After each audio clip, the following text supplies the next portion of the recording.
Hi friends, welcome to Skyflight network. హైదరాబాద్లో భూ అధికారంపై భారీ ఆపరేషన్. హైడ్రా కొండాపూర్లో సుమారు 36 ఎకరాలు ప్రభుత్వ భూమిని 3,600 కోట్ల రూపాయలు విలువైన భూమిని స్వాధీనం చేసుకుంది. ఈ భూమి కొండాపూర్ ఆర్టీఏ ఆఫీస్ దగ్గర సర్వే నెంబర్ 59 కింద అనధికారికంగా కొన్ని సంవత్సరాలుగా ఆక్రమణలో ఉంది. పలు తాత్కాలిక షేడ్స్, చిన్న వ్యాపార స్థాపనలు ఈ భూమిపై ఏర్పడి ఉన్నాయి. హైకోర్టు ఆదేశాల ప్రకారం హైడ్రా శనివారం సక్రమంగా ఎవిక్షన్ డ్రైవ్ నిర్వహించింది. కఠిన పోలీస్ భద్రత కింద ఆక్రమణలను తొలగించడం జరిగింది. ఆపరేషన్ పూర్తయ్యాక హైడ్రా భూమిని ఫెన్సింగ్ చేసి ప్రభుత్వ భూమి అని స్పష్టంగా సైన్ బోర్డ్స్ పెట్టింది. దీనివల్ల భవిష్యత్తులో ఆక్రమణలు రాకుండా చూడవచ్చని అధికారులు తెలిపారు.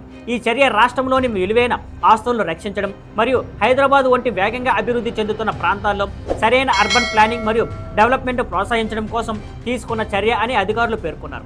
మొత్తంగా హైడ్రా ఈ ఆపరేషన్ ద్వారా భూ ఆక్రమణపై గట్టి సంకేతం పంపింది. ప్రభుత్వ భూములపై ఎవరికీ అడ్డంకి లేవని, రాష్ట్రానికి చెందిన విలువైన ఆస్తులను రక్షించేందుకు ప్రభుత్వం నిరంతరం పనిచేస్తుందని ఇది తెలియజేస్తుంది. ఇంతవరకు హైడ్రా కొండాపూర్ భూ రికవరీ అప్డేట్. మళ్ళీ కలుద్దాం. See you on Skyflight networks. Thank you for watching. Please like, share and subscribe.